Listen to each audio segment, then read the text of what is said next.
کافر وہ شجر ممنوعہ کے اس پھل جیسا تھا جو اپنی تمام تر جاذبیت کے باوجود اور بے ضرر ہونے کے باوجود نفرت کا واحد حقدار تھا۔ اسے شہر کے بڑے جامعہ میں اقلیتی کوٹہ پہ داخلہ ملا تھا۔ وہ ہونہار تھا لیکن زندگی بھر کسی کی آنکھ کا تارا نہ بن سکا، کیونکہ وہ اس گھٹن زدہ معاشرے کا باسی تھا جہاں اقلیت ہونا بذات خود ایک بہت بڑا جرم ہوتا ہے، اور ایسے مجرموں کی سزا ساری زندگی محبت تو دور ترحم کی نگاہ کے لیے تڑپنا ہے۔ ایسے معاشرے میں نفرتیں بچوں کو گھٹی میں پلائی جاتی ہیں اور انسانی وجود کے ساتھ ساتھ بڑھتی پھولتی رہتی ہیں، اور جب یہ نفرتیں جمع ہوتی ہیں تو امن کا سر تن سے جدا کر دیتی ہیں اور اس کی لاش کو مسخ کر کے محبت اور رواداری کے منہ پر تمانچے رسید کرتی ہیں جس کی گونج صدیوں تک سنائی دیتی ہے۔ مگر طوف ہے کہ نفرت کی اس فضا میں رہنے والوں کا دم کیوں نہیں گھٹتا؟ عبدالرحیم دیا سلائی ہاتھ میں لیے انہی سوچوں میں ڈوبا ہوا تھا۔ آخر ان کا دم کیوں نہیں گھٹتا؟ مجھے تو لگتا ہے میں ایسے ماحول میں رہ کر کبھی نہ ختم ہونے والے دمے کا مریض بن جاؤں گا۔ وہ ہنوز اسی نقطے پہ سوچتا جا رہا تھا۔ اسے آج صبح جامعہ میں اپنی تعارفی جماعت میں ہری چند کی ضبط سے لبریز آنکھیں یاد آ رہی تھی۔ اسے ہری چند کے وہ لفظ بچیوں کی طرح کاٹ رہے تھے جو اس نے اپنے تعارف کے لیے استعمال کیے تھے۔ جی، میں ہری چند، ایک کافر۔ ہری چند نے کامتی ہوئی آواز میں اپنا تعارف نہیں کروایا تھا، گویا اپنی زندگی کی المناک روداد سنائی تھی۔ اس ایک جملے نے پوری جماعت پہ سختے کسی کیفیت طاری کر دی۔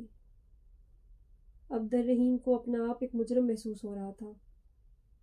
وہ سمجھ سکتا تھا کہ اس دیس میں دوسرے مذہب والوں کے ساتھ کیسا سلوک ہوتا ہے۔ وہ سمجھ سکتا تھا کہ ہری چند کی آنکھ بھی نفرتوں سے پنپتے سماج میں کھلی ہوگی، اس کے محلے میں، اسکول میں، اور حتیٰ کہ کھیل کے میدان میں بھی اس کی حیثیت ایک اچھوت کی سی ہوگی۔ اس کے ہمجولی اس سے میل جول رکھنے میں اجتناب برتتے ہوں گے۔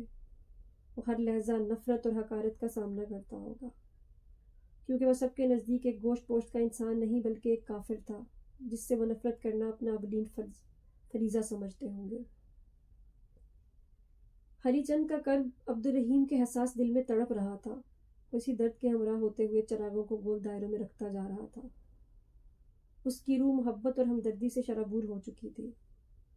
آخری چراغ رکھنے کے بعد وہ اپنے کمرے سے باہر نکل آیا اور ہاسٹل میں مقیم اپنے ہم جماعتوں کو کمروں سے باہر نکال لایا۔ اس نے آج طے کر لیا تھا کہ اس نفرت کا خاتمہ کر ڈالے گا۔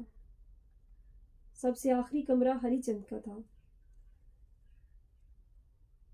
عبدالرحیم نے اسے اپنے ساتھ اپنے کمرے میں چلنے کو کہا تو ہری چند کی چھٹی حص نے اسے روکنا چاہا، خبردار کیا، اور اسے خاموش پا کر عبدالرحیم نے اس کا بازو تھام لیا اور اسے ساتھ لیے اپنے کمرے کو چل دیا۔ عبدالرحیم کے کمرے کے باہر اس کے ہم جماعتی لڑکے ہجوم کی صورت میں کھڑے تھے۔ اس منظر نے ہری چند کے جسم میں ایک سرد لہر دوڑا دی۔ اس کا ماضی اگر تاریک تھا تو یہاں اس کا حال اماوس کی راتوں سے بھی زیادہ سیاہ، تنہا، گہرا اور بے حس لگ رہا تھا۔ عبدالرحیم کے کمرے کی جانب بڑھتا اس کا ایک ایک قدم ہمالیہ کے پہاڑوں سے زیادہ سخت محسوس ہو رہا تھا، بالکل ویسے ہی جیسے ایک بے گناہ کے قدم مقتل گاہ کی طرف جاتے ہوئے بھاری ہو جاتے ہیں۔ عبدالرحیم نے سب کو پیچھے ہٹا کر ہری چند کے لیے دروازہ کھولا تو وہ آنکھیں موند کر کمرے میں داخل ہوا۔ اس کے ہونٹ خوف سے لرز رہے تھے۔